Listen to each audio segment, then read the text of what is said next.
कहते हैं महापुरुषों के जीवन एक दिन में नहीं घटते, उनके लिए पीढ़ियां गढ़ जाती है, उनके लिए बहुत समय लगता है। तो हमारे बीच में ऐसे 2-4 महापुरुष हैं जिनके मैं नाम लूंगा, जो अच्छे सामाजिक कार्यकर्ता के नाम पर जिनको हमको पढ़ाया जाता है, हम जिनको जानते हैं। हम देखते हैं कि 1980 के दशक में Tata institute of social science से MSW करने के पश्चात एक महिला जब ये देखती है कि नर्मदा नदी को उजाड़ा जा रहा है,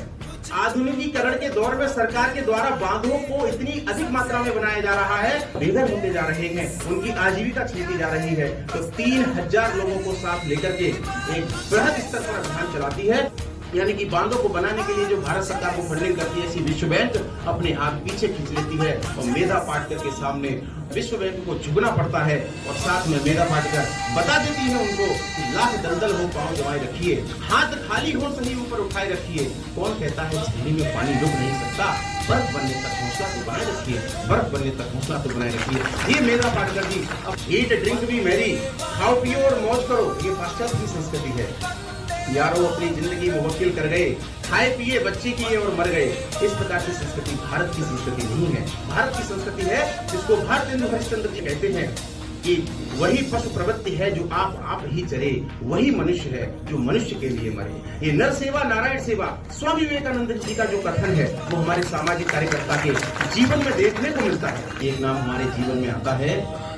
डॉक्टर भीमराव बाबा साहेब अम्बेडकर। वो बाबा साहेब अम्बेडकर जिन्होंने जन्म से लेकर जीवन के अंतिम समय तक प्रताड़ना को झेला, बहुत सी यातनाओं को झेला,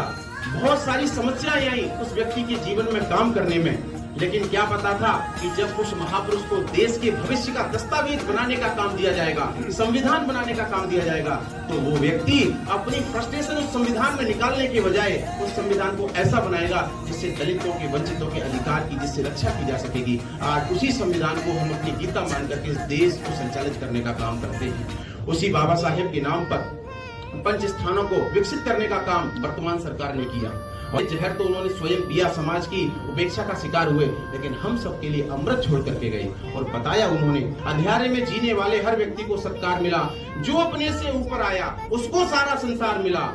हंसते गाते फूलों को ही जग की आंखों का प्यार मिला, जिसने मरना सीखा उसको जीने का अधिकार मिला, जिसने मरना सीखा उसको जीने का अधिकार मिला। आज हम सभी युवा कार्यकर्ता यहाँ पर उपस्थित हुए हैं, समाज कार्य के विद्यार्थी होने के नाते ऐसे महापुरुषों को हम सभी अपने जीवन में आत्मसात करें और एक एक कदम अगर हम समाज कार्य के क्षेत्र में बढ़ाएंगे तो मुझे लगता है इस देश का 150 करोड़ कदम एक साथ मिलकर के जब आगे बढ़ेगा तो निश्चित ही यह देश उन्नति के शिखर की ओर अग्रसर होगा। 4 पंक्तियां युवाओं को कहकर के मैं